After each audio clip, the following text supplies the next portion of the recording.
day, yeah. Welcome back, everybody. Welcome to another episode of Murph's Boston Sports Talk. I am your host, James Murphy, and thank you so much for joining me on Hump day. Wednesday's edition of Murph's Boston Sports Talk. This is going to be an exciting and exhilarating episode because we have so much to go over today. A little bit of hockey, tons and tons of football, and today we will be filling out my March Madness tournament bracket. Yes, we are. I am super excited. It is going to be a incredibly stressful and fun time because obviously we didn't have any last year, but this year is completely different. I mean, I feel like there's a ton of teams that are usually good that aren't in it, and I think there's a good amount of teams that you don't really hear of who are in it. So it's definitely going to be very interesting, and I'll get more into that once we actually get there. But we do have a ton of quick hits. So I do want to just start out with saying that the Bruins won 2-1 last night, beating the Pittsburgh Penguins, and Dan Vladar got his first NHL win with the Bruins last night. Like I said, after they beat the Penguins 2-1, it was a must-win game for the Bruins. It feels like a lot of games moving forward are must-wins. It was nice to see Vladar do really good in net after getting torched in last year's playoffs after Tuukka Rask opted out due to the coronavirus. Oh my goodness. But nonetheless, it was really good to see him do very well. It looks like he's got his head on right. It looks like he's much more sharper. He's much more quicker. And he's much more confident, which is the big thing. Because I feel like when he went into net, to net last year during the playoffs against the Lightning, I believe it was, 1 goal, 2 goals, and the dude was just cooked. And like, there's nothing you can really do about it because you had to save Halak because he was your starting goalie and you were going to lean on him more and more. So moving forward, very nice to see Vladar. Hopefully we get to see a little bit more of him. Could he be the goalie moving forward next year? That's a conversation for another day, but both Tuukka Rask and Yaroslav Halak's contract are up. Don't see the Bruins paying big money for Tuukka next year. So could Vladar slide in and be the goalie and maybe have Halak back him up? Wouldn't mind that. Definitely wouldn't mind that. But like I said, conversation for another day. Los Angeles Lakers superstar LeBron James. Yes, LeBron James is in Boston sports media. He becomes a part owner of the Boston Red Sox out of like nowhere as he joins Fenway Sports Group. Now, Fenway Sports Group is a group of ownership that owns the Boston Red Sox, Liverpool Football Club, and a racing team, I believe. I'm not sure exactly the racing team, but LeBron James already has a stake in Fenway Sports Group's the Liverpool Football Club, like I did previously mention about them. He invested 6-point-something million a few years ago, I think it was, and now he's gonna kind of double up and reinvest into FSG, Fenway Sports Group, as he invests in the Boston Red Sox, becoming a part owner for one of MLB's favorite teams, and your Boston Red Sox. Very interesting. Kind of came out of nowhere. Didn't really expect this, to be honest, but I just kind of want a LeBron James Red Sox jersey. That would be pretty cool, LeBron on the back of it, 23. That'd be pretty cool. All right, moving forward to football now. Football. Listen, after Monday's episode, I was hoping the Patriots would be done making moves. And boy, was I wrong. I was wrong. Like, I tried to end the episode. I would hit stop. ESPN. Patriots signed Matt Judon. I talk about it. Stop. Oh, the Patriots signed Jalen Mills. I would talk about it. Stop. It was just like, I'm just trying to end this episode already. So anyways, a few hours after the Monday's episode goes live, a few more signings get reported. And then obviously a few from yesterday as well also come out. So I'm going to talk about all of those right now. And we will start off with... You ready? Patriots re-sign defensive end Dietrich Wise. There's no report of the deal or the terms of the deal haven't been released yet, but I think this is a good signing. I'm a big fan of Dietrich Wise. I actually met him when he was a rookie back in 2017. Super nice guy. I really like his potential. He's been in and out of the lineup early in his career due to injuries, but I think the past couple of years he's really been able to kind of shine, and hopefully he'll be able to shine even more this year without like John Simon, without Lawrence Guy playing. So, put him on the line, obviously, with David Godchow and Chase Winovich, plus a new signing for the Patriots, such as defensive tackle Henry Anderson, who last played for the Jets. So Anderson coming over, interdivision switch, whatever I'm trying to say. Henry Anderson comes over, free agency, 2-year, $7 million deal. Like I said, he last played for the Jets, so this helps bolster our front seven and our front four actually even more. I do like this move because it just gives you more pieces and more building blocks to put in there, more rotational pieces. It seems like Adam Butler, Lawrence Guy, John Simon, and those players from the team last year won't be coming back. That's the kind of vibe I'm getting, is just we're going to get a completely new front four. Obviously, Dietrich Wise is coming back. That's just one out of 7-8 players on the defensive line. So we're just going to have to kind of see how the rest of it plays out. But there are more signings to get to.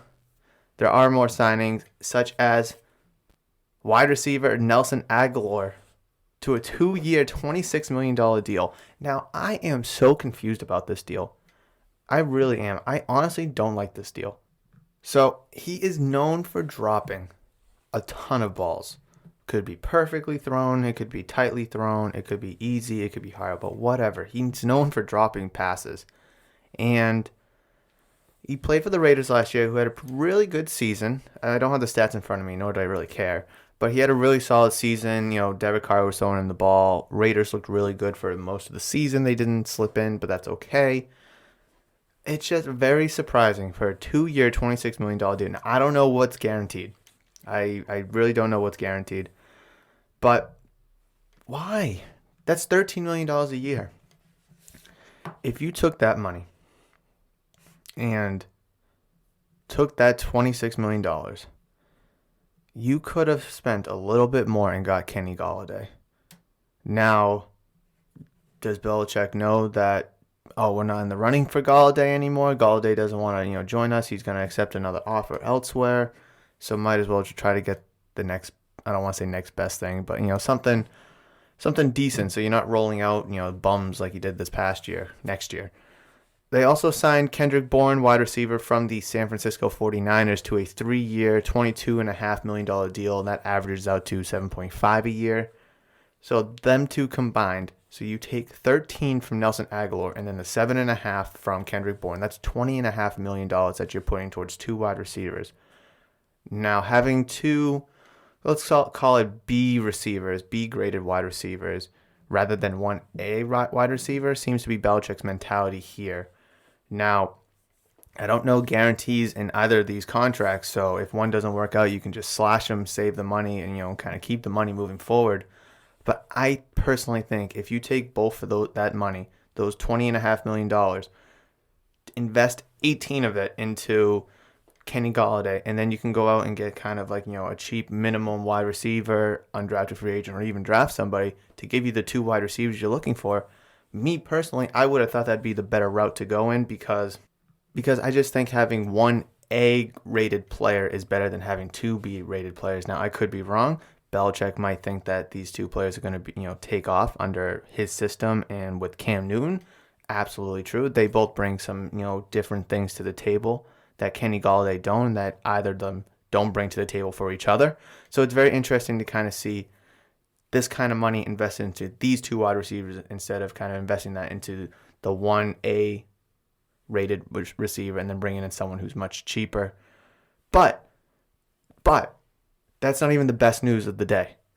The best signing of all the signings so far in free agency for the Patriots is the fact that they were able to sign tight end Hunter Henry to a 3-year, $37.5 million deal that averages out to $12.5 million per year. Jonnu Smith, who the Patriots signed on Monday, got the same contract except for 1 year more and obviously $12.5 million more. So it's $12 million per year for both players. Jonnu Smith has an extra year on his contract, so it's 4 for 50. Hunter Henry has 3 for 37.5. Now, this signing came a little later in the day, so this could totally change anyone's mindset of thinking here with the signings, because if you have two around A grade tight ends, then is there a purpose and a need to really invest all that kind of money in an A rated wide receiver? One could say no. But if you can surround your quarterback, Cam Newton, with Julian Edelman, Nelson Aguilar, Kendrick Bourne, hopefully N'Keal Harry can be something, Jacoby Myers, Jonnu Smith, Hunter Henry, hopefully we can bring back James White. Now we're cooking. Now we're freaking cooking. So with Hunter Henry and Jonnu Smith, it kind of eliminates the need for a top threat wide receiver when you have two serious threat tight ends. There could be insane mismatches on the defensive end of the ball, because usually defense will have a safety or a linebacker on a tight end. But if you got some two big, beefy, and quick tight ends, then it's going to be a mismatch problem for them. It really is. So, like I said, very odd signing to bring not just one. I love the signing. I love the idea of one, but both? That's so confusing, because the Patriots just drafted 2 tight ends last draft. Devin Asiasi and Dalton Keene, who I was just talking about, who could hopefully learn a thing or two from Jonnu Smith, and then we can get, one of them can emerge as the second tight end. However, with Hunter Henry now in the picture, one of them is only going to emerge as the third tight end. But it just, 3 tight end sets just gets very interesting and tricky. Could Bill Belichick be trying to revamp his offensive scheme to kind of, gear around towards the running game, or gear more towards Cam Newton's strengths and such as, running the ball? Be very interesting to see. I'm very excited. Definitely a different feel here in New England being a Patriots fan. I'm sure you feel in the same way as well. 2 stud tight ends. I mentioned this on Monday. Patriots are at their best when they have 2 stud tight ends. Gronk and Hernandez, and then Gronk and Bennett. That's when the offense was at its best, with 2 A tight ends, and I think they have 2 A tight ends now. They got a bunch of good wide receivers to kind of compensate. I'm feeling good. I mean, a lot of people are saying that the Patriots won the offseason, and they clearly did. They clearly did. And does this put them back in playoff contention? Absolutely. Does that give them the AFC East championship? No. But are they still in playoff contention? Absolutely. And some people are even saying that, they're in it for the Super Bowl. They're in Super Bowl talks. And I think that they are. I mean, they're still on the outside, on the bubble of, Super Bowl conversation, but they're still there. They're, flirting. So it's all very interesting, and I'm excited to see what this team can do come the 2021 season. I am still very interested to see what the Patriots will continue to do as free agency becomes official today. So all of those signings that were reported on Monday and Tuesday were just during the legal tampering period. They couldn't become official until today.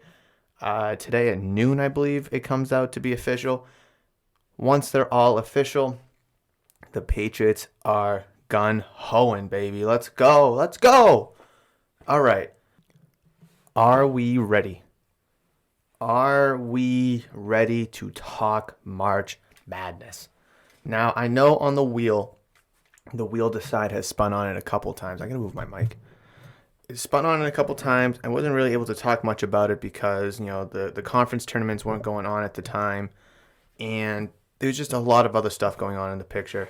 But here we are. We have the official bracket of all 64 teams included in the big dance. Now, I say this with fair warning. I really haven't been too attuned to college basketball this year due to many other things going on. And it sucks. It really sucks. When your team's not in it, you kind of lose interest in it a little bit. Look at the Red Sox last year. You could really care less about the baseball season. I mean, COVID, gazillion teams making the playoffs. I mean, the Marlins making the playoffs. It's like, Patriots last year, you could really care less at the end of the day. You were just kind of rooting for Brady. So my team, Kentucky, was abysmal this past year. They absolutely sucked. They didn't deserve to be in the big dance. I wish they were. It would have been nice to see them in it. But nonetheless, here we go. I'm going to go over all games, all rounds, and I'm going to give you some thoughts about each of them. I mean, I'm not going to go too in depth on a lot of them, but some of them I certainly will. And I'm very excited to do this. So here we go. In the West, we'll start over here, top left. We're going to start with Gonzaga versus Norfolk State and Appalachian State. Now, obviously, we all know of UMBC's upset over Virginia 3 years ago. It was an incredible game to watch. I kind of wish it was closer than a blowout because, it was kind of, not interesting towards the end.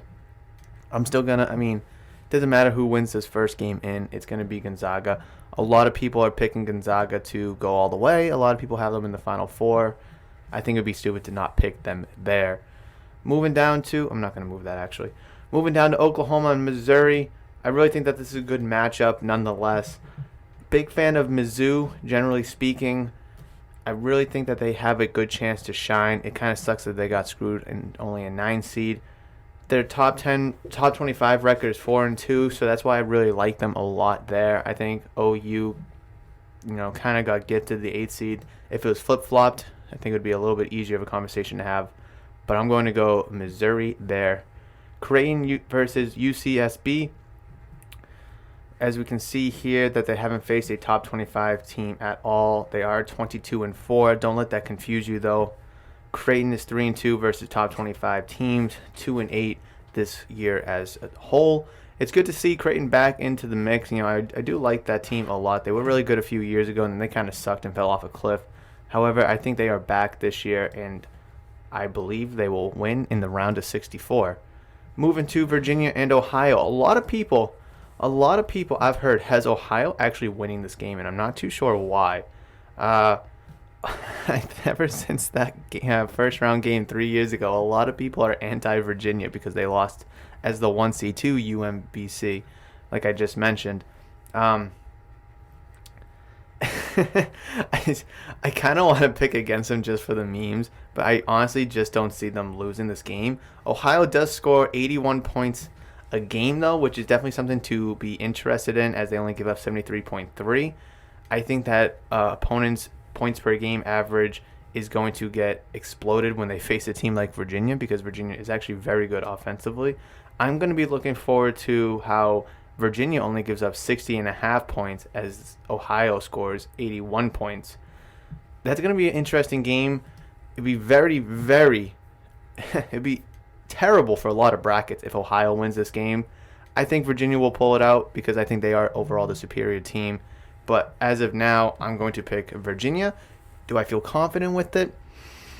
Maybe, maybe not. But you know what? It's March Madness. You got to take some chances. Now, is taking Virginia a chance? Not really. But taking Ohio is, and I respect those that will. We have USC versus Wichita or Drake. Now, obviously, we don't have their stats over here because we can't pick them yet.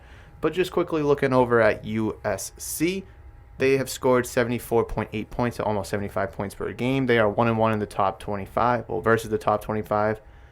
And if this was Wichita State, I love Wichita State. They took March Madness by storm a couple years ago. And every time they're in it, they always seem to be doing something fun. I can't pick them here because they're not guaranteed to play. Now, if this wasn't a playing game for Wichita State and it was just USC versus Wichita State, I would probably lean Wichita State, But since they have to play the playing game tomorrow, I'm leaning against it. So with that reason, I'm going to pick USC here. They are a good team. They're a very good team. Good to see them in the dance. But like I said, for some odd reason, I like Wichita State. And I just think, the Shockers would kind of take that upset there, but I just can't take that gamble because they're not guaranteed to even get to that game. And if Drake wins and I have, that 11 seed winning, then I think Drake will lose. So I'm not going to try to lose that point right there. Kansas versus Eastern Washington, or East Washington, whatever you want to call it. Points per game, 73.1, as East Washington has scored 78. They are 0-0 in top 25, as Kansas is 8-6. So they've had plenty of games versus tough competitors, tough teams, only given up 66 points per game. Meanwhile, Eastern Washington has given up 69.5. Their BPI rank, which is actually very staggering. Kansas is 20th, while Eastern Washington's 103. I think this is going to be not a blowout, but an easy win for Kansas. I think that obviously the superior team. They played against much more talented programs this season compared to Eastern Washington. And for that reason, I'm going to go Kansas winning that game. Now we got Oregon and VCU, Virginia Christian University. I like Oregon because of Nike. I'm just going to be straight honest. Nike, the guy who made Nike went to Oregon. Nike will forever be sponsored by Oregon. Wait, what? No, Oregon will ever be sponsored by Nike, and I'm a little biased towards them. I've seen people pick VCU actually in this matchup, and I think the two teams are a little bit closer than we may think. The records are almost identical. Oregon's 20-6 with VCU 19-7. Opponents' points per game 67.4, 65.2. They're both 0-1 in the top 25. BPI ranked 34, VCU 55. Conference I don't really care about. Points per game 74.4 to 71.7. Very, very intriguing matchup here. I can absolutely see why people are picking VCU to win this game. I think that VCU kind of brings a little bit of tenacity into this game. I feel like they're always around that middle of the pack seed, and I feel like they always can win a couple games in the dance. Will they beat Oregon here? I don't know. There's nothing telling me to pick Oregon, but I just feel something inside to have me pick VCU. I haven't picked an upset yet. No, I did right here, 8-9. Something inside is telling me to pick VCU, so I'm going to. Now, like I said, there was nothing telling me to pick Oregon. I just didn't really feel it. I think the two teams are very evenly balanced, and if VCU can get hot, I don't see Oregon being able to stop them. And then we move over to Iowa versus Grand Canyon University, GCU. Now, first, I must say that this damn school, GCU, Grand Canyon University, calls me religiously to apply. So, I forget when it was. I don't think it was when I was going for my undergrad. I think when I was looking for master's programs, I saw their commercial, whatever, just like you and I have seen a million times on TV. And I just kind of filled out a little thing just to get a little more information. And that was like 3 years ago. 3 years ago. And they're still hitting me up. I've had to block their number, honestly. It just got ridiculous. They'd call me literally like twice a week. And it's like, I'm not in school no more. I'm done with school. So for that reason, just that reason alone, without even looking at who they're playing, I'm picking the other team. It just so happens to be that they're playing Iowa, and Iowa is a very good team this year. I'm not going to go too much into it because it's going to be an easy matchup for Iowa. Plus, Grand Canyon University annoys the crap out of me by calling me religiously. I'm not even going to go over 116 Baylor versus Hartford. It's going to be Baylor. But just for fun, I will give you the stats as Hartford is 0-1 versus the top 25 and Baylor 7-2. A lot of people have Baylor going all the way.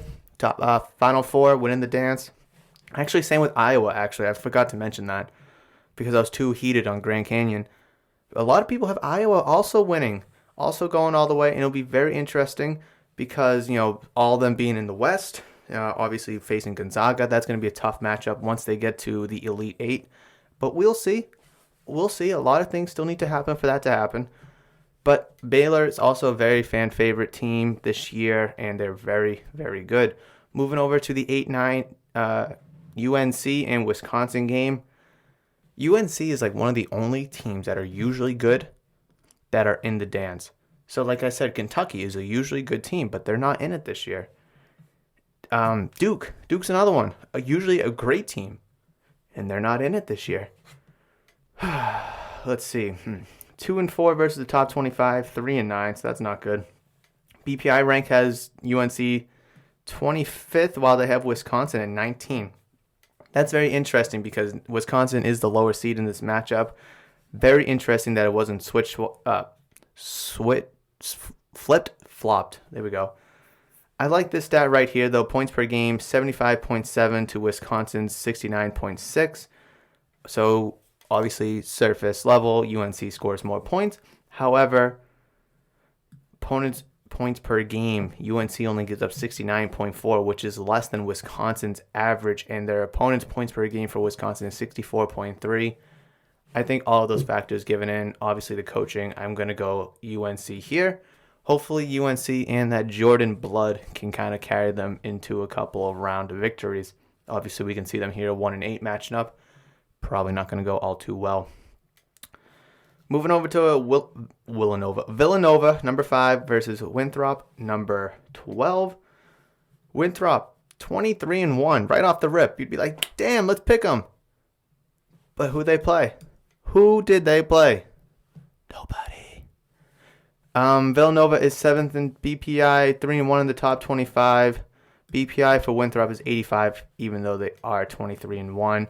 Points per game, 79.5. Villanova 75.5. What? Do not tell me that their 23-1 record is going to be the reason why they win this game. Do not tell me that. I'm not picking them because they're 23-1. I refuse to do that. I'm going Villanova here. That'd be stupid of me not to pick them. Purdue and North Texas. Shout out Purdue Oilmakers. Drew Brees just retired from the NFL from the Saints. Drew Brees went to Purdue when he was in college, so shout out them. Boilermakers, they were good 2 years ago, dude. Oh, I forget how far they went, but they lit it up 2 years ago. So hopefully they can dig down for a little bit of magic.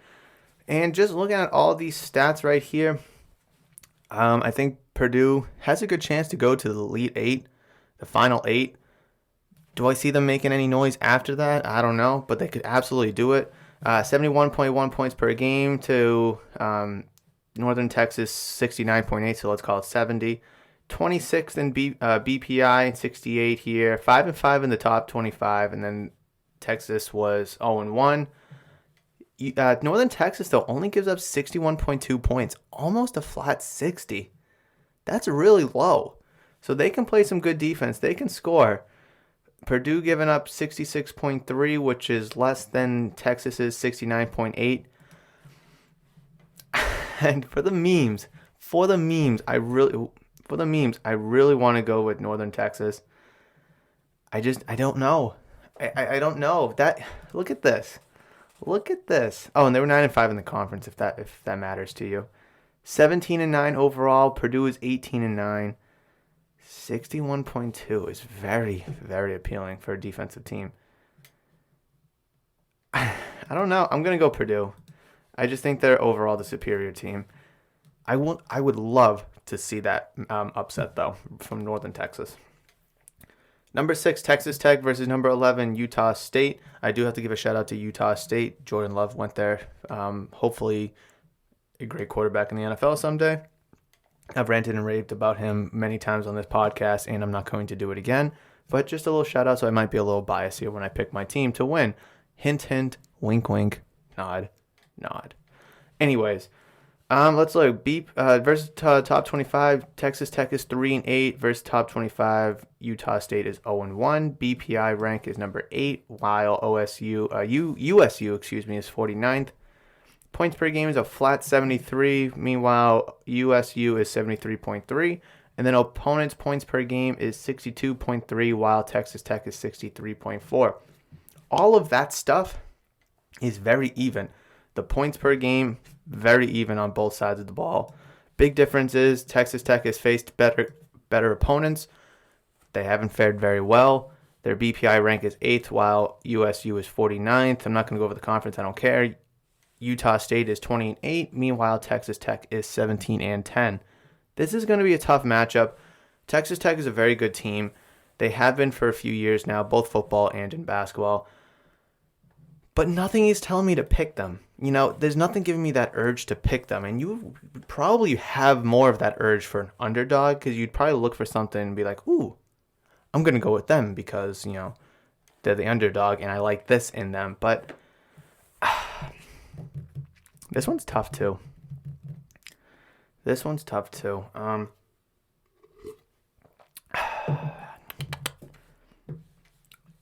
want to go Utah State. Everything else is mainstream. Actually, not everything else, but everything over here is mainstream so far. I'm going to go Utah State. I'm not sold on it, though. Now, if I find something between now and then, before the first game tomorrow, I will switch it. Arkansas versus Colgate.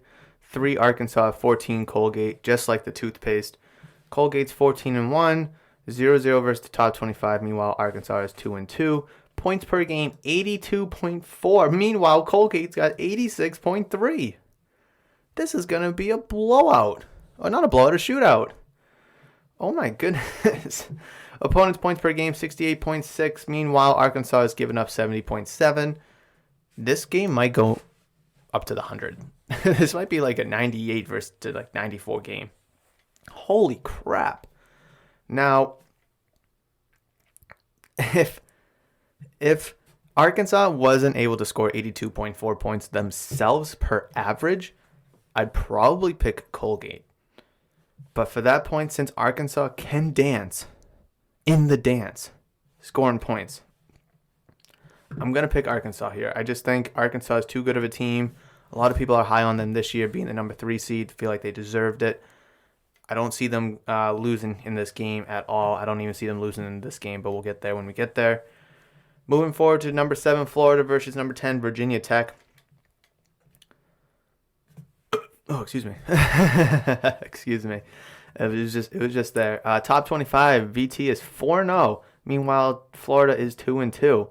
BPI ranks almost even at 32 and 39. Points per game, Florida 74, Virginia Tech 72.1. Opponents' points per game, 69.8, and Virginia Tech 65.5. Very even. Virginia Tech does a lot of good things that Florida doesn't. The only thing that they don't do better is score per game. Everything else, defense is better. Their top 25 is better. Conference record is even better, and BPI rank, which I really don't care about. So,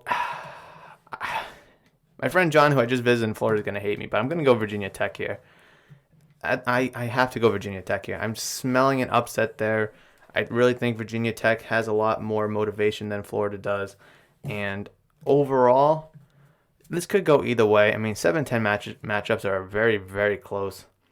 A lot of people are picking Florida, well, in terms of, these inside metrics. Let's see. Seed fact. The 2019 marked the first time since 2010 number 10 seeds won 3 of the 4 matchups, meetings, whatever, with number 7 seeds in a single tournament. It's possible. It's very possible. Look at that. I got number 10 winning here, and I got a number 10 winning there. All right, so my next two 7-10 matchups, I can't have them winning. Ohio State versus Oral Roberts. Ohio State. All right, moving over to the East now. We have Michigan versus... Oh, didn't this change? I feel like this changed. Michigan and Texas Southern. I thought this matchup changed. Maybe not. Let me just go quickly check. So I know some of them got changed. Okay, maybe not. No, okay, we're good. All right, we are good. All right, so this is easy. Michigan, not even going to talk about. LSU versus St. Bonaventure. I know when Kim filled out her bracket, she picked St. Bonaventure to kind of go to the Elite 8, I think, because of the name and the name only. Me, I'm not going to pick them for that reason. I'm actually going to dig down and look at some metrics. BPI ranked 24, 28, St. Bonaventure. 82.1 points per game for LSU versus 70.5 for St. Bonaventure. Opponents' points per game, we have 60.4 for SBU and 75.3 for LSU. All these abbreviations giving me headaches. LSU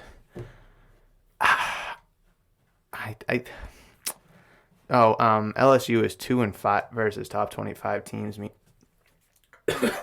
Excuse me. Meanwhile, St. Bonaventure is 0-0. I'm going to try to not edit out like little coughs and scratches in my throat, drinks, because I don't want to have to mess up with the screen recording that I'm doing for the YouTube channel. So I do apologize for any of those. Overall, I think LSU is going to get the dub there. Just nothing is screaming too hard in my face to pick St. Bonaventure, especially when LSU averages more than 12 points or 11.5 points over them. Defense, obviously, St. Bonaventure only gives up 60.4, and LSU gives up 75.3. Makes me double guess that take, actually. Let's see. 2019 tournament marked the first time since 2001 that 9 seeds won all 4 meetings versus 8 seeds in a single tournament. Oh, yikes. And I picked 9. I picked 8. Okay. See, now I gotta think again. I can't take it out either. I think I'm gonna go LSU. I think SEC power will prevail. Colorado versus Georgetown. A lot of people actually have Georgetown winning this matchup, this upset, and I will tell you why. Because the Georgetown threes are coming out in a couple days for sneakers. No, just kidding, actually. Let's look at the inside out. So Colorado's actually had a really good season this year. They're 3-1 versus top 25. Meanwhile, Georgetown is 3-4. 73 points flat for Colorado. Meanwhile, Georgetown has 71.4. Opponents' points per game, 63.3. Meanwhile, Georgetown's given up 70.7. Georgetown overall is 13-12. Colorado is 22-8. Very interesting game. It'd be very interesting to see if Georgetown can actually win. Seed fact. Number 5 seeds have won 64.3% of meetings with number 12 seeds, but 2019 marked the third time in the past 7 tournaments that number 12s won 3 of 4 matchups. Do I buy into the hype? Do I buy into the hype of Georgetown this year? I don't know. I don't know. Do I have any 12 seeds actually winning? I forget.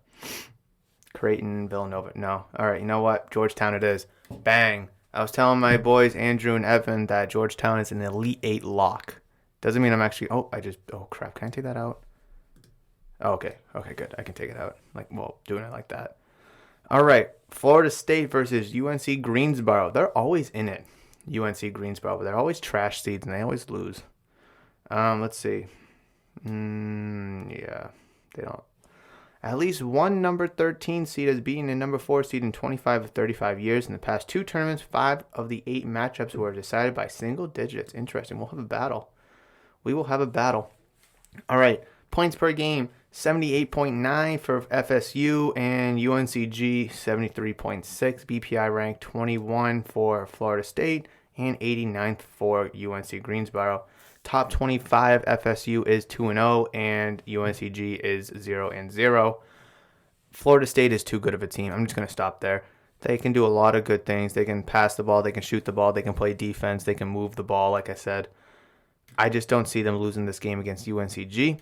If it was another team, if they were playing maybe like a Colorado or somebody in that first round instead, obviously that probably wouldn't have them because they're 4-5. So let's just say, hypothetically speaking, I'd probably go that way.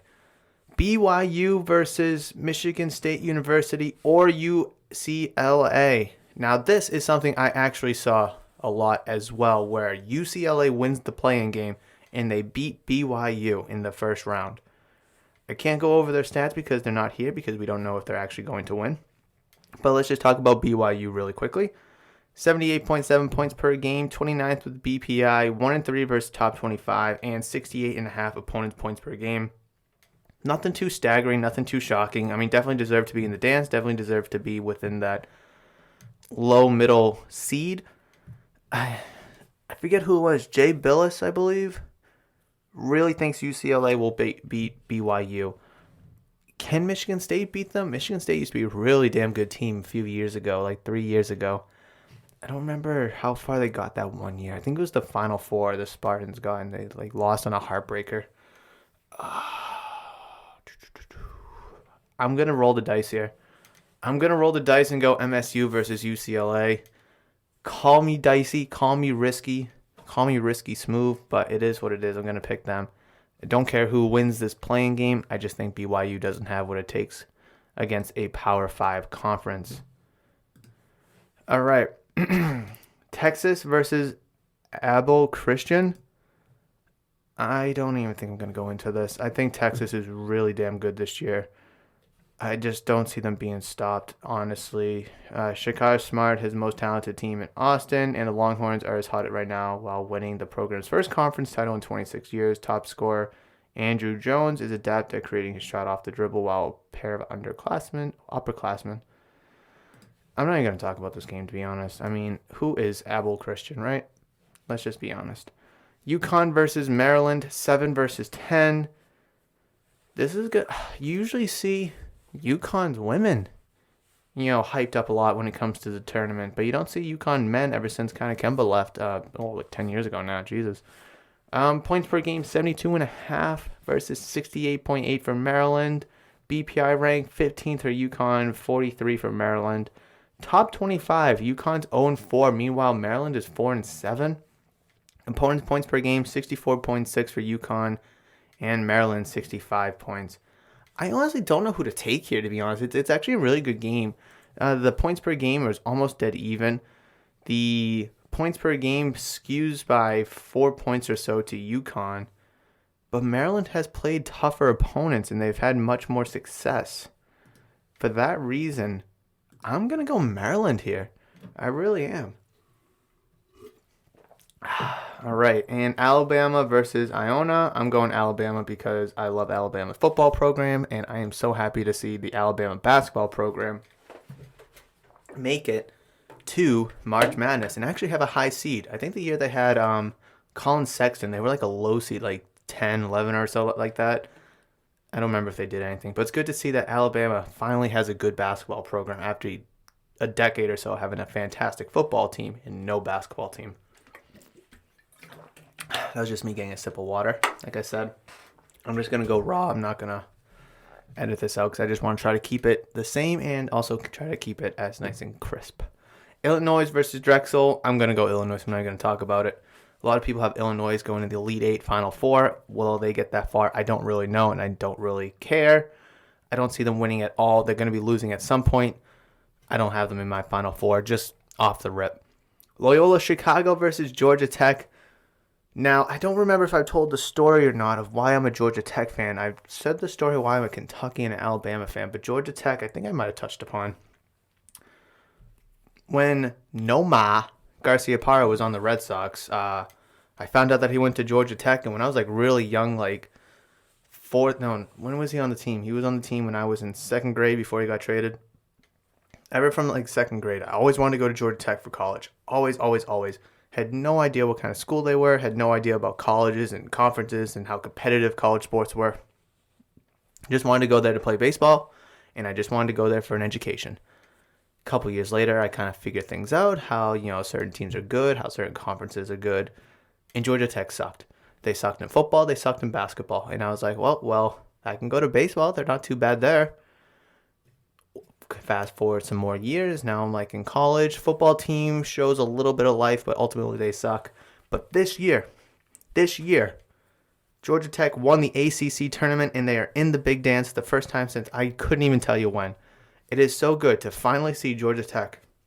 So good to finally see Georgia Tech, a team that I have loved, or I guess a school I have loved for so long, have no success in college sports, be in March Madness, and I am picking Georgia Tech, and I'm not even going to go over Loyola Chicago's stats or Georgia Tech stats. So I'm picking Georgia Tech solely because I am biased and I love the school for some odd reason. Texas. Oh, wait, no. Not Texas. Tennessee and Oregon. Sorry, I had my mic kind of in the way. Tennessee versus Oregon. Oregon State, excuse me. Tennessee, 72.5 points. Oregon State, 70.7. BPI ranks got 12 for Tennessee, 87th for Oregon State. Versus the top 25, we have 2-2 for Tennessee. We have 2-1 for Oregon, and points per game, 63.2 and 68.3 for Oregon State. I know Kim is picking Tennessee because she loves Tennessee and she wants to go there so bad. So I guess I will kind of appease that and also go Tennessee. Also, there was really no reason to pick Oregon State. Tennessee's played very well this year, and I think they deserve a first-round win. Oklahoma State versus Liberty. Come on, load up. Load. This stuff's not loading. Ugh. Can I get another game? Can I get this one? Oh my God! Don't do this to me. Don't do this to me. None of them are loading. Oh, here we go. All right, we got Western Virginia and Moreland. All right, let's see. All right, points per game, 77.1 for VWU and 74.9 for Moreland. Western Virginia is 36th in BPI. Meanwhile, Moreland is 76. Very low BPI for Western Virginia, being that they're the third seed in the Midwest, I believe. No. Yeah, the Midwest. 9-5 versus top 25 teams, though. Moreland is 0-0, never got a chance.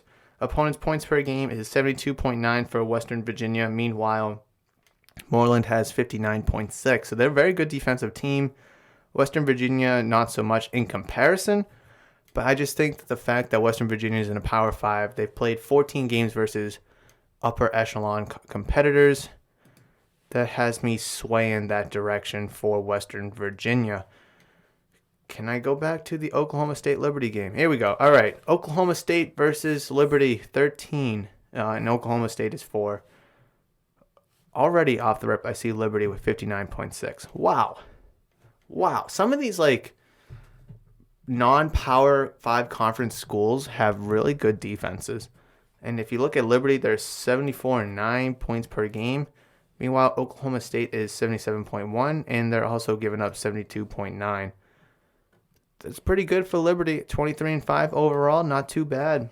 Top 25 though, Oklahoma State is 9-5, and Liberty is only 0-0. That's too tough to pass up. If Oklahoma State was 2-1 or 2-2, I'd probably sway Liberty. But I just think that Oklahoma State being in a Power 5 conference, I just can't pass that up. They have the experience against the competition. Liberty not so much. It'll be very interesting to see if Oklahoma State can crack with their 77.1 points per game the Liberty's sub-60 defense. I'd be very surprised if they could do that. So I'm going to have to pick Oklahoma State here. Sorry to the sub-60 defense. I think they'll get absolutely exploded on. San Diego State University versus Syracuse. I know a good friend of mine who I went to high school with is a big Syracuse Orange fan. I don't really know why, to be honest. I think it's because of the football and the basketball program there, but probably just because me and Georgia Tech, to be honest. Anyways, points per game, 71.4 for San Diego and 75.8 for Syracuse. BPI rank for San Diego is 18 and Syracuse is 33. Versus the top 25, San Diego's 2-0 and Syracuse is 1-3. Opponents' points per game. Ooh, this is a big difference. 60.6 for San Diego and 70.7 for Syracuse. This is going to be an interesting matchup. Syracuse is one of the only college basketball teams that runs a full-time zone defense. Why? Because you don't see it all the time. And that's a good strategy to have as a coach, is run something that the other team doesn't see all the time. Everyone's used to man. If you can get a pick and get around your man, you're going to have an open bucket if there's no help defense. But with zone, there's no man. So getting open is a little bit different and a little bit more challenging in that aspect. Obviously, both defenses both have their pros and cons.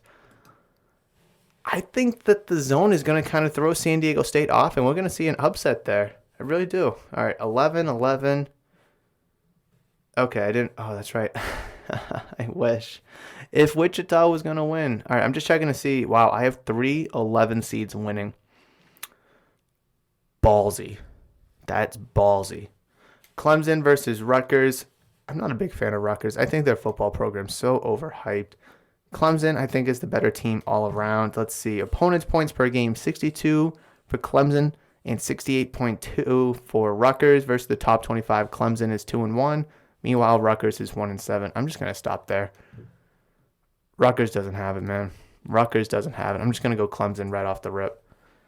Houston, number 2 versus Cleveland State, number 15. Houston's number 3 in the country, and Cleveland's 186. I'm not going to talk about this. Come on. Look, the BPI rank, Houston's number 3 and Cleveland's 186. If you're watching on YouTube, you're going to be laughing at this. But if you're listening on audio only, just know that I'm not talking about this matchup. I really am not. Houston is expected and projected to go very far into the dance, and I'm not going to let the Cleveland State team get in their way. All right, so that's the round of 64. Yes, I noticed that I am almost 15 minutes deep into this podcast episode. So yes, hopefully you were ready for a rather longer episode. I'm kind of overdue for a very long episode here, and this is it. Talking about March Madness, we have a million games to get into. Like I said, we just finished the round of 64 as we now move to the round of 32. And let's just dive right into it so we don't waste any more time. Gonzaga versus Missouri. Oh, before I do, I'm not going to go too much into the nitty-gritty details about each matchup unless it's a close game or it's a game I'm torn upon. As we get closer and closer to the national championship game, obviously there's going to be more games that will be much more tighter. Obviously, a Gonzaga 1 seed versus a Norfolk State and Appalachian State, whatever, 16 matchup isn't all that interesting. Not much to go into, just like the Houston and the Cleveland State matchup, not much to go into there. But like I said, as we get closer and the seeds get tighter and the competition gets stronger, I'll probably dive back into it. But Gonzaga and Missouri, I'm just going to tell you Gonzaga right now. Creighton and Virginia, though, that's going to be a good matchup. I still don't want to pick Virginia because of that fact that they lost. But they ended up winning the national championship, though, the year after. So you can't really blame them there. This is an interesting matchup. This really is, because off the rip, Creighton's better, but Virginia plays a better defense. They don't score as much as Creighton. So Creighton has 77 points per game. Virginia has 68.6. Opponents' points per game is 68.3 for Creighton and 60.5 for Virginia. I know a lot of people are hyped up on Virginia, unlike me, who I'm very not hyped upon. So I'm going to go Creighton here. This could go either way for a lot of people. This really could. Me personally, since my bracket, I'm going to go Creighton, and we're just going to move on. USC versus Kansas. I think Kansas is too damn good. Like I said, if Wichita was actually playing and not playing that playing game versus USC, so it was 6 USC and 11 Wichita, I would have picked Wichita. So now that it's Kansas versus USC, I'm just going to go Kansas and we'll call it a day. VCU versus Iowa. As much as I kind of like VCU, Iowa is too damn good of a team. A lot of people have them going far into the Elite Eight, maybe Final Four. I'm just going to have to call it there versus VCU in the round of 32. Baylor versus UNC. As much as I talked good about UNC being one of the only good teams that's usually good in the tournament, unlike Duke and Kentucky, I don't think they have it. Baylor scores 84.5 points per game. They only give up 66.4. A massive difference. That's 18-point difference. UNC gives up 69.4, which is pretty good, but they only score 75.7. I think Baylor's way too good to lose this matchup. Villanova versus Purdue. It might be Villanova again here. Yeah, points per game, 75.5 for Villanova, 71.1 for Purdue, 67.1 opponent points per game for Villanova, and 66.3 for Purdue. Purdue is 5-5 in or against the top 25, and Villanova is 3-1. I'd like another 5 seed here. I picked number 5 Creighton over 4 Virginia, and I'm going to do it again. 5 Villanova over 4 Purdue. That's 2 5 teams now in the Sweet 16. Didn't see that coming. Utah State versus Arkansas. I picked Utah State because I was kind of torn a little bit and I was a little biased towards Jordan Love. I'm going to go Arkansas here. Arkansas is very, very good. Utah State, I don't think, can dance with them. Just to clarify, if I actually did pick Texas Tech to beat Utah State, I probably would still have Arkansas winning that game, to be honest. Does it really matter? Maybe not. Virginia Tech versus number 2, Ohio State. This is one that could be a really good game, I think. I think that this could be a really, really good game. Now, do I think Ohio State will lose? I don't think so. But I could still see this being a good game. Let's see. 77 points for Ohio State, 72.1 for Virginia Tech, 70.3 given up for Ohio State, and 65.5 given up for VT. Ohio State's 7-4 in the top 25, and Virginia Tech is 4-0. I don't think Ohio State's going to lose this game. I really don't. I'd like to see Virginia Tech kind of, go a little further into the dance, but I just think Ohio State's going to be way too good for them. Moving over to the East in the second half, we have Michigan versus LSU. That's easy, Michigan. Georgetown versus Florida State. I picked Georgetown because I'm buying into the hype, and I don't think Colorado's legit. I'm going to go Florida State here. Michigan State University or UCLA versus Texas. I don't really know who's going to be there, so I'm just going to go Texas. If it's Michigan State, I still don't think I'd pick Texas. I still don't think I'd pick them over Texas. If it was UCLA, I still don't think I'd pick them over Texas. So therefore, by default, Texas wins. Maryland versus Alabama. That could be a really, really good matchup because Maryland's actually very good on the defensive end of the ball. Their problem is they don't score enough as well. And Alabama can score almost 80 points. I mean, 79.6 points per game, only giving up 69.8. So that's not terrible either. But 65 points per game given up for Maryland is actually really, really good. But they just can't score. They only average 68.8. And honestly, got to throw a little bias in there as well. Alabama is going to win that game. If Maryland can score an average of maybe 5 to 7 more points than they actually do, it'd be a really, really difficult conversation to have. All right. The matchup I really wanted to avoid. Illinois versus Georgia Tech. I really wanted to avoid this one. But it's right there in front of me. I told my boys Georgia Tech is an Elite 8 lock. I don't see them being an Elite 8 lock. I really don't. Don't make me pick them. Don't make me pick them. Let's look at the stats. Illinois averages 81.1 points per game. Georgia Tech averages 75.5. Respectable. BPI rank, Illinois is 4 and Georgia Tech is 35th. Okay, not terrible.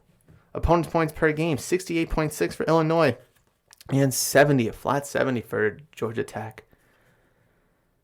Versus the top 25, Illinois is 7-3 and Georgia Tech is 5-3.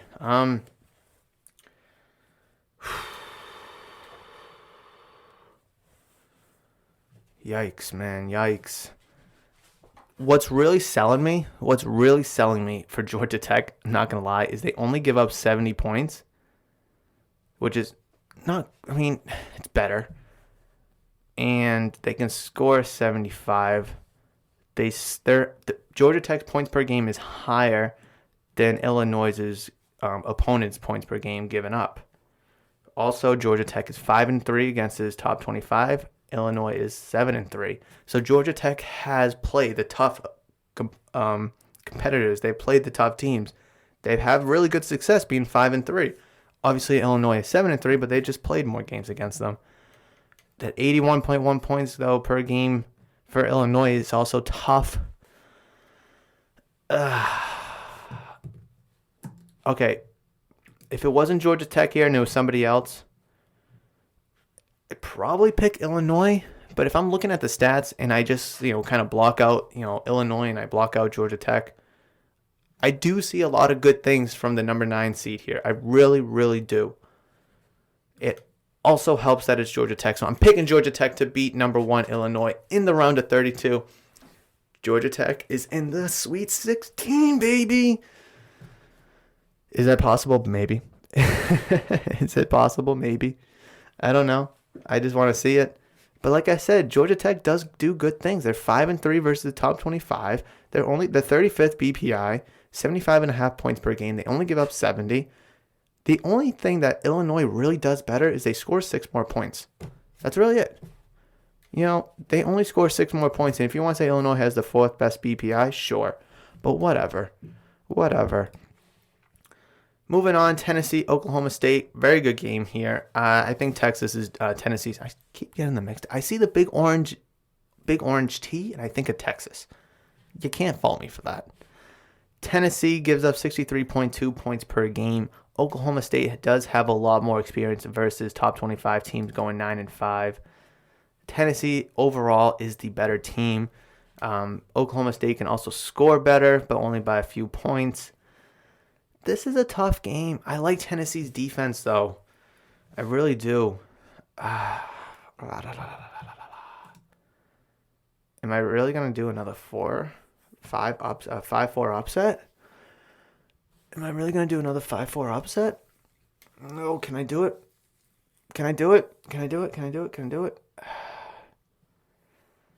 Yeah, no, I'm going to pick Oklahoma State because, look.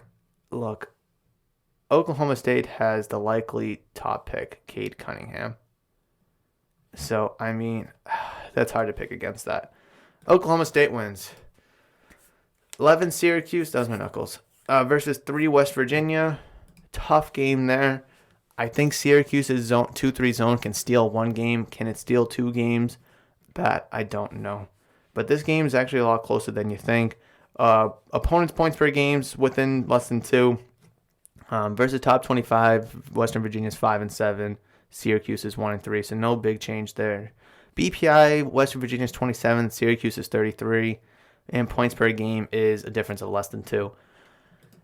I could totally see. Now, I think it was Syracuse as well. They played the play-in game, the first 4, and a couple of years ago, and they were the 11th seed as well, and they made it to like the Elite 8, I think. They were bracket busters.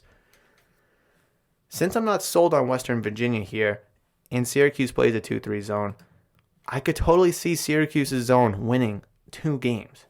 I really do. Now, if they lose to San Diego State, I'm going to be rip shit. I'm going to be so pissed.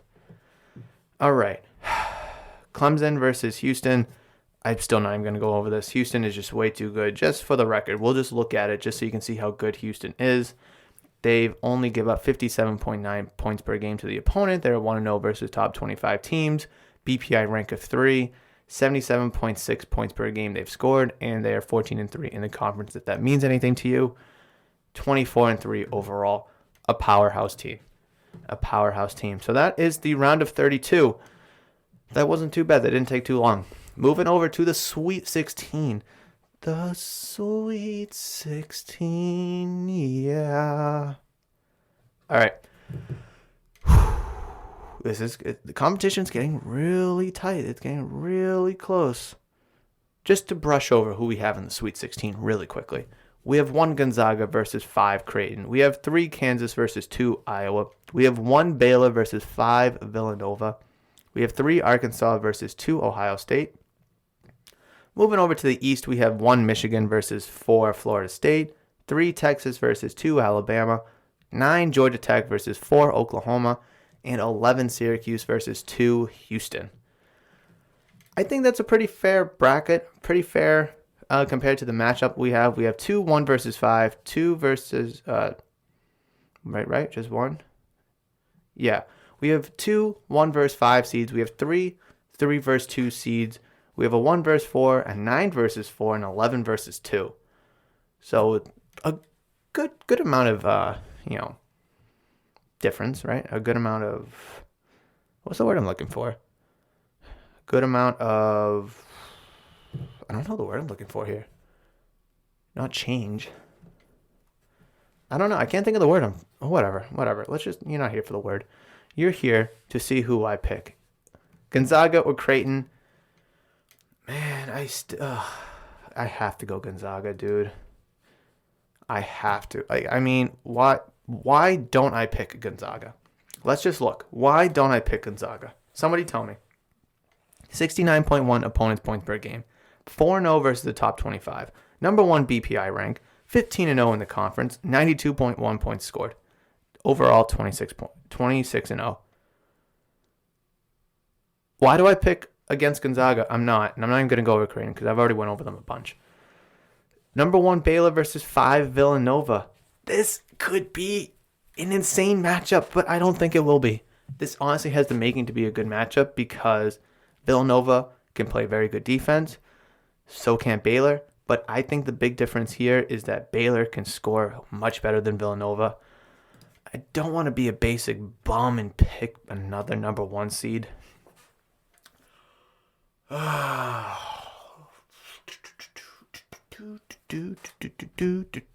do I pick? I'm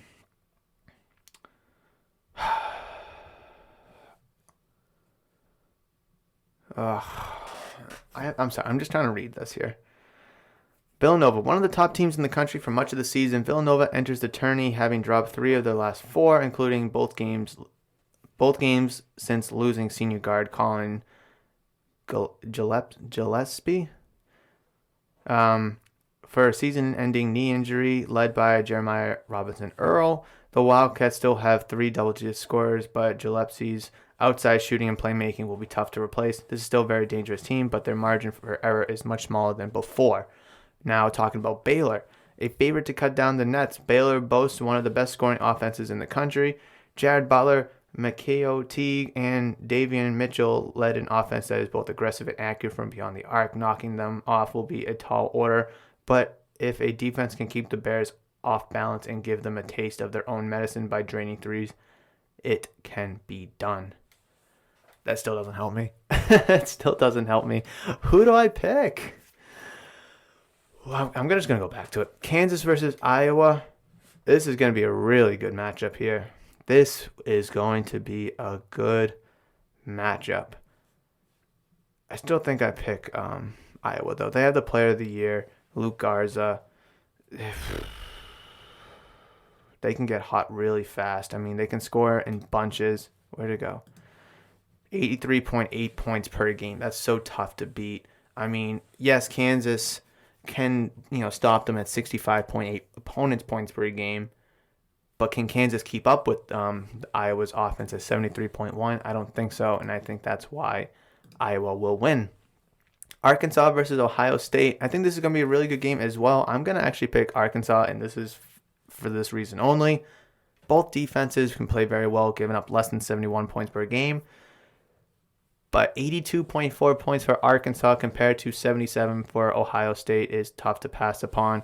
Arkansas can score in bunches. They can score quick. They can play defense. They are 2-2 versus top 25 teams. Even though Ohio State is 7-4, I don't see it. I don't see it.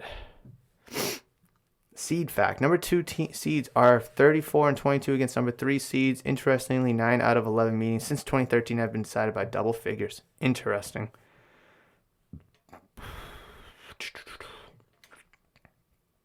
Yeah, Arkansas has won 12 of their final 13 games before falling to LSU in the conference semis. They led the SEC in scoring and second in rebounding. And the Buckeyes stumbled down the stretch of the regular season, but they came on strongly in the Big Ten tournament. Yeah, I think overall, March Madness is all about who's hot at the right time, right? Just like in any football, or not football, any playoffs, football, hockey, baseball. Hockey especially, if a team is hot, if a goalie is hot, they could steal 2 series. It's like that. Football, you win 4 out of your last 5 games going into the playoffs. You sneak in as the wild card, whatever, and then you can win a couple games. The next thing you know, you're in the championship game. It's like that. Like that. Arkansas. Boom. I'm going to go back to Baylor, Villanova. I really am. Michigan versus Florida State. See, it gets so much tougher when good opponents are playing each other. I really think the Seminoles will win this because their offense is just too good. I mean, can you really? Where'd it go? I mean, 78.9. Yes, Michigan's only a couple points behind them. 6-3 versus top 25. Florida State's only 2-0. Michigan does have a good defense though. Michigan does have a good defense at 64.4 points. Let's read the team summaries. Michigan. A midseason COVID-19 pause cost Michigan more than 3 weeks, and while they've shown some rust since, we've also seen elite potential. Rebound margin, defense field goal percentage, and offensive field goal percentage. Assist to turnover rate, name a stat, and the Wolverines check that box. Hunter Dickinson has been good as any freshman in the nation, but the Wolverines enter the tournament without one of their 3 13-point per game scorers as senior forward Isaiah Livers is sidelined with a foot injury. Florida State. The Seminoles have one of the best offenses in college football with 5 players averaging at least 1 3-point. That's the stat line. Best offenses in college basketball with 5 players averaging at least 1 3-pointer per game. Wow. Oh, okay. All right. Oh, careful. He could do. They are also one of the best offensive rebounding units in the country with senior forward Raekwon Gray, one of 5 players averaging at least 1.4 offensive boards per game. Their defense is built from the inside out with center Balsa Koprivica leading a unit that is among the nation's best at limiting opponents' shooting percentage inside the arc. Just from reading that, I feel stronger about Michigan. I do. I'm sorry, but that first line, Florida State has one of the best offenses in the country with 5 players scoring at least 1 3-pointer. What? Like, yes, okay, I guess having a good amount of players that can shoot the 3 ball is good, yes. But I'm sorry, that just caught me so off guard, and I just thought that was hilarious. And you're going to tell me that you didn't think that was a little chuckly? You're going to tell me that that wasn't a little chuckly? Come on. Texas versus Alabama. I still want to pick Alabama, bro. I still do. I still do. I mean, sorry, putting chapstick on. Opponent's points per game is a 1-point difference in favor of Texas. BPI ranked 9 to 22 favor of Alabama. Points per game 79.6 compared to 75.2 for Texas. Versus top 25 teams though, Texas is 7-6 and Alabama is only 1-3. Let's read the team summaries. Texas. Shaka Smart has one of the most talented teams. Oh, did I already read this? In Austin, the Longhorns are hot at the right time while winning the program's first conference title in 26 years. Top scorer Andrew Jones is adept at creating a shot off the dribble, while a pair of upperclassmen, Matt Coleman and Courtney Ramey, distribute the ball. Sharpshooter Jase Febres is back from knee injury, providing the X factor of late. And then for Alabama, with SEC Player of the Year and Defense Player of the Year, Herbert Jones, and SEC Coach of the Year, Nate Oates, the Crimson Tide are a force to be reckoned with. Not only do they bring an elite defense led by SEC in rebounds and steals per game, but they can score too, as they led the SEC in 3-point per game and have 4 players averaging double figures. However, their mediocre free throw shooting could cause a problem in making a deep tournament run. That is true. The tournament is plagued with fouling and free throw shooting. Oh, man. This is a really good matchup. I've been saying that a lot. All right, Alabama. All right. And then Syracuse, Houston. Oh, man. Do I ride the Syracuse orange wave again? I don't think so. I think come the Elite Eight is when those Cinderella team, or I should say the Sweet 16, leading up to the Elite Eight, is where the Cinderella teams kind of start to fizzle out and their magic kind of start to run out. And that might be Syracuse here. Houston, we have a problem. I'm sorry, no, we don't have a problem. Just their defense is too good. I think their offense will be able to adapt to a 2-3 zone. They're going to see it on film for 2 games now against, who they playing against San Diego State and Western Virginia. I think Houston will be able to adapt, especially with the time off between the round of 32 and the Sweet 16. You got 5 days. Yeah, you got 4 or 5 days off. I think they'll be okay. They'll be able to adapt to it. Georgia Tech and Oklahoma State. I think this is where Georgia Tech's luck runs out. We're going to go Oklahoma State here. I just think Cade Cunningham's going to be way too much for Georgia Tech to handle. Georgia Tech might be able to dance with them for a little bit, but I don't even know if Georgia Tech will even get to this point, to be honest, against Illinois. But like I said, in the previous round, Illinois, Georgia Tech, nothing that really stood out to me for Illinois. Georgia Tech is actually a very comparable team in terms of the immediate stats, but we could look at them here. They could kind of, balance out a little bit. But I think when it comes to basketball, star power is superior, and Oklahoma State has star power. Baylor versus Villanova. I still don't know. I still don't know, guys. I still don't know. Do I buy into the hype that they're one of the favorites to cut down the nets? Yes. Yes. I don't know. I don't want to stick on this for too much longer. I really don't. All right, Gonzaga versus Iowa. Man, this is gonna be a good one. I've been saying that the past few games now. Good one. It's gonna be a good one. It's gonna be a good one. I have no reason not to pick Gonzaga. Now, am I gonna have them go all the way? I don't know. I don't think so. But look, 92.1 points per game. Come on. Come on. Come on. Who's stopping that? 69.1 points given up. Who's stopping them? Who's going to score on them? I'm looking at the wrong game. Hold on. I'm looking at the wrong game. Yes, points per game, 83.8 points for Iowa. Yes, that's fantastic. And 71.9 points given up is comparable to Gonzaga's 69.1. Dude, I have no idea. Number 1 seeds are 35-30 versus 2 seeds in the past 4 tournaments, though number 2s have won 4 of 6 meetings. Damn, if a team is going to stop Gonzaga, it might be Iowa. Let's just be honest. It might be Iowa.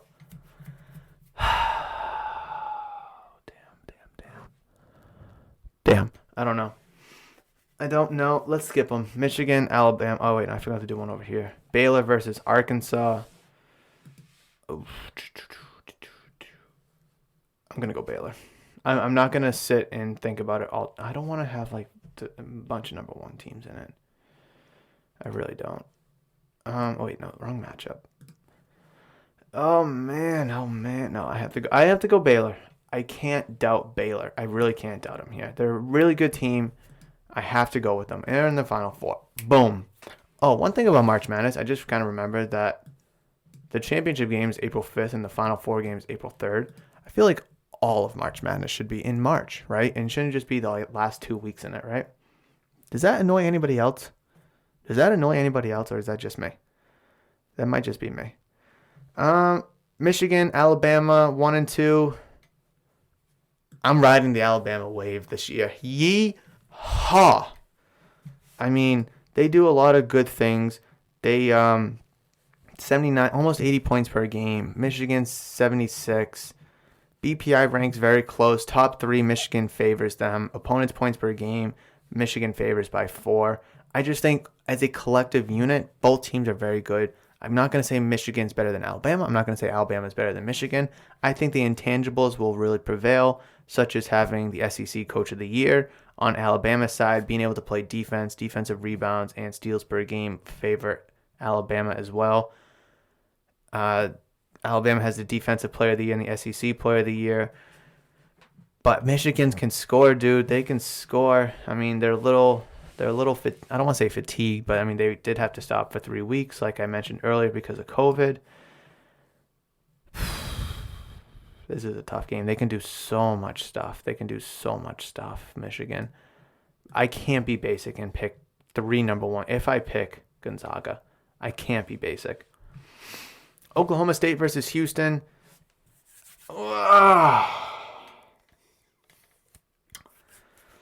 I forget. I think Houston got far. They were the number 2 seed or number 3 seed, I think, and they got pretty far. A lot of people had them going deep, and then they choked. I don't know if that's true or not. But look, 57.9 points per game. Oh, that's so good. Dude, I don't know. I might pick Oklahoma State because they're 9-5 versus top 25 teams, and Houston's only 1-0. And Oklahoma State has Cade Cunningham. I still think star power is better. All right, Oklahoma State. I have a wonky Final Four so far, and we still have one team to pick. Oh my God, who am I gonna pick? Oh, who am I gonna pick? Oh my God, who am I picking? All right. Let's just run through the stats one more time. Gonzaga, 69.1 opponent points per game. Iowa, 71.9 points per game from the opponent. Versus the top 25, Gonzaga's 4-0. Meanwhile, Iowa's 8-5. BPI rank has Gonzaga at 1, and the BPI rank has Iowa at 5. Conference, if it means anything to you, 15-0 for Gonzaga, 14-6 for Iowa. Points per game for Gonzaga is 92.1, and points per game for Iowa is 83.8. Do we have to read the team summaries? I've already read them. I'm not going to read them again. Oh man. I have to go Gonzaga. Dude, they're a juggernaut. I'm not going to let Luke Garza, Player of the Year favorite, to convince me that Iowa is a better team. Because they're not. They could win, yes. They could win the game, but they're not a better team. If they were to play 10 times, I could see Iowa winning 4. I could, yeah, 4 times. But when it only matters once, I have to pick Gonzaga, dude. I have to pick them. Oh, man. All right, Final Four. Here we go, Final Four. We have 1 Gonzaga versus 2 Alabama. And on the other side, we have 1 Baylor versus 4 Oklahoma State. I think this is the point where the player kind of doesn't matter as much, and it's all about the better team. even though I struggled so much to pick Gonzaga, I have to pick them to win this game against Alabama. I love Alabama, but they might not even get to the Final Four. They might lose to Texas here. I'm not going to pick them any further, and there's no way on God's green earth am I going to pick them over Gonzaga. Baylor versus Oklahoma State, on the other hand, that's a very interesting matchup. I just think Baylor is still way too good. I mean, yes, Cade Cunningham is a phenomenal player, and I keep referring to him because he's going to be the number one pick, more than likely. He leads the team in every major category while drawing frequent double teams. That's dynamite. That's good, and if Baylor has to do that same thing, maybe the rest of the team can take advantage as he passes off. Number ones have won all 8 meetings with 4 seeds the past 5 tournaments after going 6-5 from 2011 to 2014. Baylor's still one of the favorites. I think the whole country wants to see Baylor versus Gonzaga. I really do. And I'd be foolish to pick against them here. Like I said, star players mean so much in basketball, but you can only go so far riding one player. I mean, you're playing March Madness. You're playing 1, 2, 3, 4, 5, potentially 6 games in a matter of 2 weeks, dude. It's going to be tough. It's going to be hard. It's going to matter to coaching and every other variable in terms of playing basketball than just one player. Now, we have Gonzaga versus Baylor. 1 seed versus 1 seed. Uber super basic. I don't know. I mean, come on. Oh, these decisions are so tough. Let's see. Oh, we have no more extra. Oh, we do actually. The last meeting between number 1 seeds came in 2018 national semis when Villanova defeated Kansas 95-79. I wish I had the stats from that game. Man, this is tough, yo. This is really tough. A lot of people are going to be picking Gonzaga, dude. A lot of people are going to be picking Gonzaga. Do I do it too? Is there a reason to not pick Gonzaga? If there is, comment down below right now if you're watching this YouTube video, or reach out to me at Murphs_BostonST. Is there a reason to not take Gonzaga? I will wait for 5 seconds for you to tell me. And then even though I recorded this in the past, I'll eventually read it and maybe change my mind. 4, 3, 2, 1. All right, I'm picking Gonzaga. Oh, now what's the score, yo? Oh, I don't even know what the score will be. I think it will be 88 to 74. 14? Yeah, I think that's fair. All right. I don't want to lose this because I still need to transfer it to my league over. I'm just doing a random blank bracket so I can show you guys. But yes, here is my final projection for my national championship for March Madness. We have 88 to 74 Gonzaga over Baylor. Quickly, my takeaways from this bracket after filling it out and really diving deep into it. What can we expect? We can expect Gonzaga to mash through anybody that they face. We can expect Baylor to probably mash through everybody that they face as well. Don't be afraid to take underdogs because a lot of underdogs can win in this tournament. I would not be surprised if we see 10 underdogs win. How many do I have? We have 1, 2, 3, 4, 5, 6, 7, 8, 9. Oh god, now it switches on me. 9, 10, 11, 12, 13, 14, 15, 16. We have 16. We have 16 underdogs winning. We have 16 games of underdogs winning. So don't be afraid to take underdogs, all right? I mean, read into the statistics. Read into why, this team may beat that team. I mean, just randomly pick Creighton versus Virginia. That's a very good matchup. Virginia could easily win this game. They're giving up 60.5 points per game. I think that, Creighton's offense is better than the Virginia offense. So if it's going to be in terms of keeping up, then I think that favors Creighton a lot. Now, this could easily be an incorrect take where Virginia wins, and they easily could win. They're a very good team. I mean, look at the top 25. They're 3-2. Meanwhile, Virginia is 1-3. BPI rank is so close. Virginia's 11 and Creighton's 13. So off the rip, I mean, that's a very good game that could go either way. So just do your research and look at it. If you have any questions or thoughts, comments, reach out to me. Twitter and Instagram at Murphs_BostonST.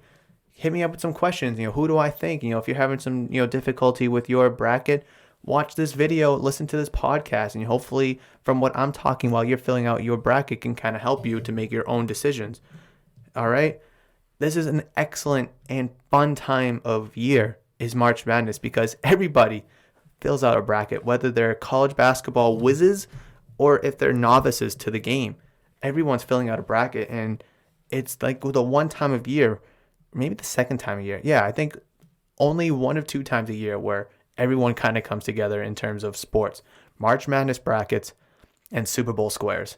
The only two times of the year where everybody, whether you like the sport, like the team or not, kind of comes together. And me I was a college basketball fan. I've kind of slipped off lately.